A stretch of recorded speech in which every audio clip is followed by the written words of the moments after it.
Well, good morning. Have you got your little, oh, there it is. It's down, isn't it? Yes, down. Yeah. Morning. So, my name's Butterfield. I'm from Leeds, Yorkshire, the centre of the universe. And today we're gonna go through getting senior leadership support for employee well-being. Now, it's a really quick whistle-stop tour. This. I'm here all day. So if you have any questions, please do come grab me. And all of these you'll be able to get at the end of my session this morning, and they'll be circulated too. So don't worry too much about note taking. So first and foremost, I'm from a small Leeds-based consultancy called Joy Junction. Here is our mission statement. So we believe that everyone has the right to be joyful at work, connected to a community of people who want to make a positive impact on themselves and their workplace. I've got that down to a T. Basically, in a nutshell, we want people to be happy at work, and I'm sure I'm in good company here in that mission. A really quick whistle-stop tour of me and my career. So I started my career in the fitness industry. I was a personal trainer for 12 years. I worked with individuals on their well-being goals, whatever that meant to them, and I was really, really passionate about helping them to do so. I also had the opportunity to work at professional sport. So I worked as an S&C coach for England Rugby League, toured Australia in 2008 with them. I also was an S&C coach for Leeds Carnegie in the same year, and worked for their first team in preparing them for Premiership games. So I've done loads of cool stuff there. I got the opportunity to work in HR in the wellbeing function at the University of Sheffield in 2011, and then since then I've worked in HR. I co-founded their wellbeing proposition at the time called Juice. Loads of really good feedback from the staff. We were really inspired by what people were saying. Lots of awards were won and beer was drunk as well. Very many good nights had. And then to present day, I've been a consultant since 2015. I've worked with various different organisations across multiple different sectors, including NHS trusts. More on that. I've worked with Central North West London, West London, and Camden and Islington NHS trusts, and others. So I've got good experience here too. Now, the idea of today is to go through senior leadership support for employee well-being. You're all professionals. I'm not going to teach you to suck eggs. I'm not going to tell you. I'm hopefully not going to tell you things that you already know. Instead of doing that, I'm going to take you through a tool that I loosely created called the Project Canvas. And it's what I've used as an internal wellbeing lead at the University of Sheffield. It's what I use as a technology provider in a previous role, and what I've used for consultancy purposes, thereafter. And I've used it for presenting to boards, to senior leaders, and to line managers as well. And you'll have it in front of you, but we're more on that in a sec. Before we get there, though, there's 4 things that'd be really helpful for you to be aware of, and we're going to go through them quickly now. So first, the conversation canvas, which is on the reverse of what you have there. That's a tool that I made for enabling wellbeing conversations within the workplace. It's free to use. You'll have a download link at the end of today, so you can go and get that. The idea came off the back of my own poor experience of the appraisal process, and I felt like wellbeing should be right at the centre of that discussion. And you can cover all of those areas the appraisal covers, so learning development, you know what it is. You know what it is. You can cover all those areas, but frame the entire discussion around well-being. The second thing to know is the business model canvas made by Strategizer, which is what the Project Canvas is based upon. This is a single-page business model. It's been out since 2004, and it's used very widely within SMEs, but I thought it was a really good opportunity to use something like this for internal projects, and that's what we're going to go through today. Third is me, we, and us. So you'll use this all the time. You may not necessarily see it, but marketing uses this a lot. In our context, what does well-being mean to me? What does well-being mean to we as a team? What does well-being mean to us as an organisation? When we're planning a project, if we can answer those 3 questions confidently and present the answers to those, we've got a much better chance of having a successful project. And fourth and final is the pillars of a successful project. Do people want it? Can it be achieved? Do the numbers work? 3 really big questions that we must answer for anything that we're doing. So onto the project canvas. Now, we're going to run through this. There's a lot of content on these slides. I'm not going to go through point to point. I wrote the points there really for when you download them so you know what they are. I'm just going to paraphrase and highlight what these sections are. My slides here on will be color-coded in the background, so the color of the background slide will correspond to where we are in the canvas, so you can very easily navigate around and find the relevant section. And we're gonna run through this. As mentioned, it's based on the business model canvas. Before we get there, though, we need to define the problem. So we're going to set a mission statement. From that mission statement, we're then going to make our core users, our customers, the value proposition, and everything thereafter. Before we get there, though, we need to know what problem we're trying to solve. So the staff survey was released very recently. You're all digesting those results and think about how can I use this to improve employee well-being within my organisation. I got these stats here from the Mars Wellbeing blog post. I'd highly recommend having a look. It was written by Toby. So this is the problem we're going to focus on today, and we're going to use the conversation canvas as an example to complete a project canvas in front of you. So the problem we're going to solve is 41.71% of NHS employees have felt unwell because of work-related stress in the past 12 months. 54.83% of NHS employees have still come into work despite feeling too unwell to be there and to perform their role. That's what we're going to focus on for today. Loads of stuff on that blog post, so do have a look. So now that we know the problem we're aiming to solve, now that we know what we're going to focus on, we need to do some really basic housekeeping. I'm going to refer to the project canvas in front of you there, the big red section on the top. Now you're going to put the project name and all that sort of stuff. I'm not going to go through that. The main thing I'm going to highlight is the mission statement. So we know the problem. We know that employee well-being, whilst there's loads of really good work being led by you guys in this room, really good work being done, we still have work to do. We're going to set our mission statement. This is the North Star of what we're trying to achieve, the project that we're working on. It comes in 3 sections. You'll see at the top. So the moment of need, when will this project come into effect? Why do we want to do that? The motivation, and what outcome do we want to achieve? We've set all companies do these mission statements. I've picked out a few big ones here, just to highlight one. Nike in the middle. When designing athletic gear, we want to bring inspiration and innovation to every athlete in the world, so we can help them to reach their full potential. I really like that. Nike's big USP is that every single person that wears their apparatus is an athlete. And every comms piece that they do refers to people as athletes. It buys people into their ethos as a business. The NHS has one as well. I've had a stab at this yesterday. So when caring for the nation's health, we want to provide high quality healthcare for all, so we can ensure a healthier, fairer society where everyone can thrive. Like, I made that up. I really like it. Inspirational stuff. So we can add this mission statement based on the problem we're trying to solve. The problem here is regarding general population health. We can build that. So for the project in front of us on your canvas, our mission statement for today is when our employees have one-to-ones with their line manager, we want to give both colleagues the confidence and the competence to explore well-being so we can create a joyful workplace culture. That's the reason why I've included that on there, because very often when we're building these projects, that mission statement is 3 or 4 pages back and we don't see it again. It's very easy to veer away from it and then come back to it later and realize you've done a lot of work focusing on the wrong thing. We keep it there all the time. It's visible all the time. So that's what we're working towards here. And we've got those 3 pillars of a successful project: desirability, feasibility, and viability. I've built that into the canvas also.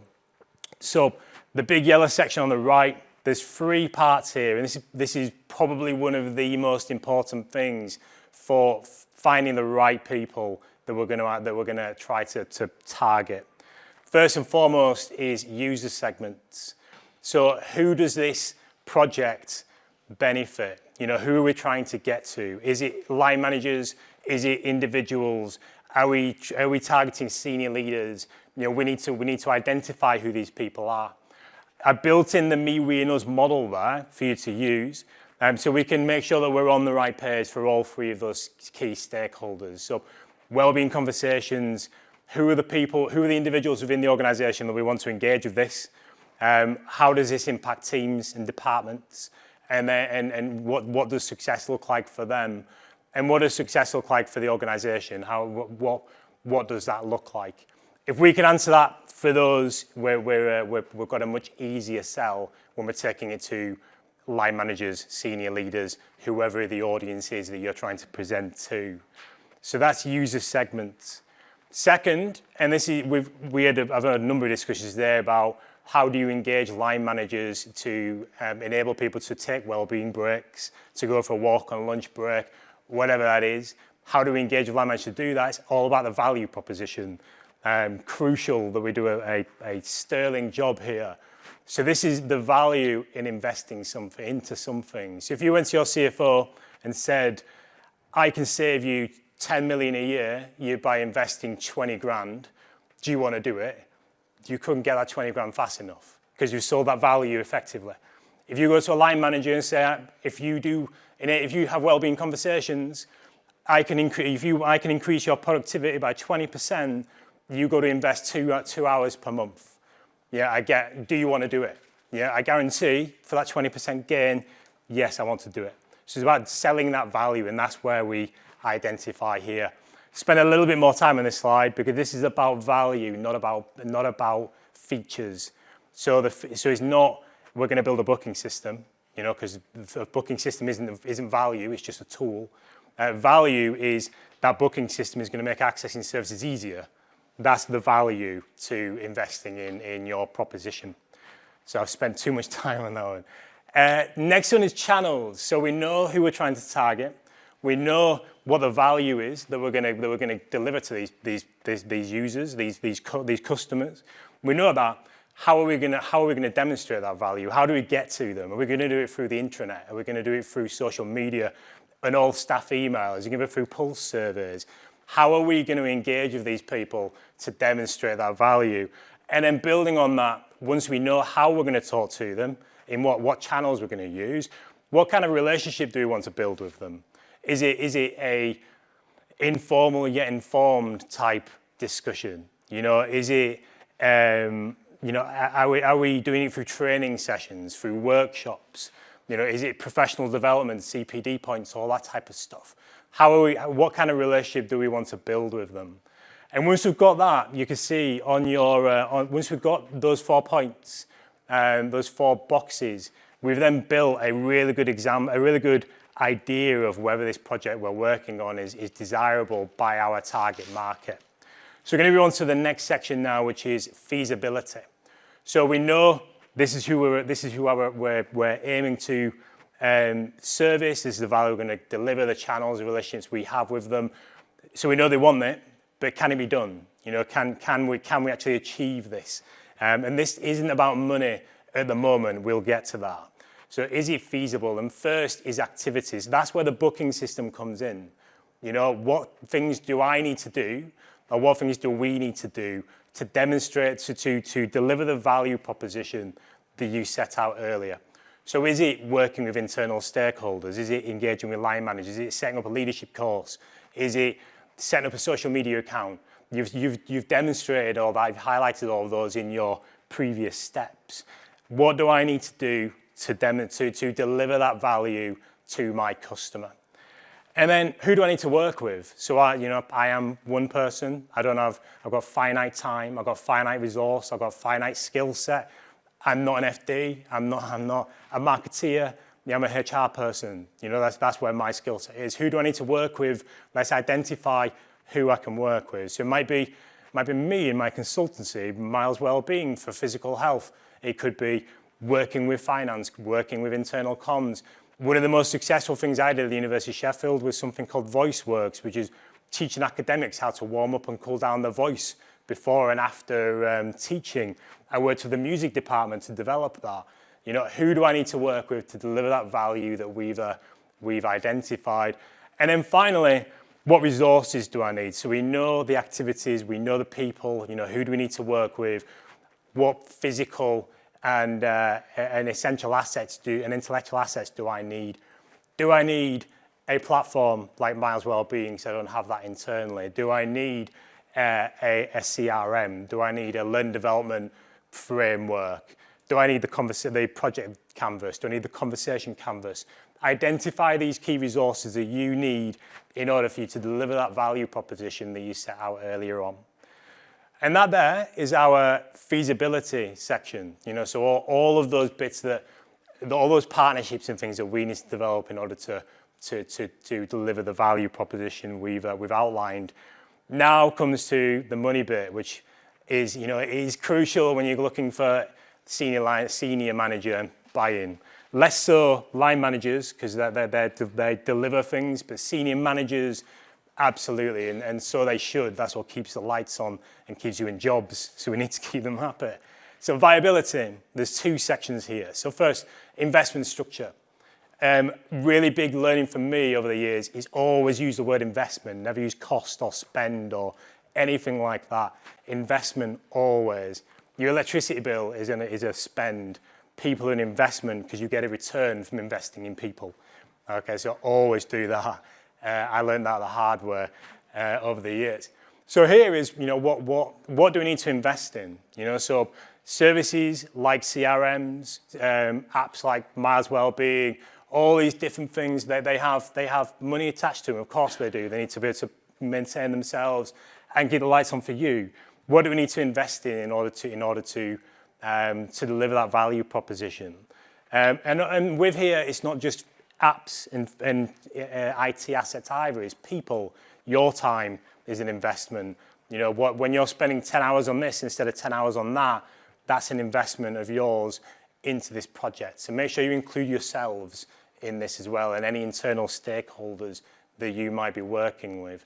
So investment structure. And then finally, key outcomes. So this is where we demonstrate that this project that we're proposing is going to be impactful, is going to be effective, is going to bring the value proposition that you've outlined. And this is where you can win hearts and minds, is through the key outcomes. So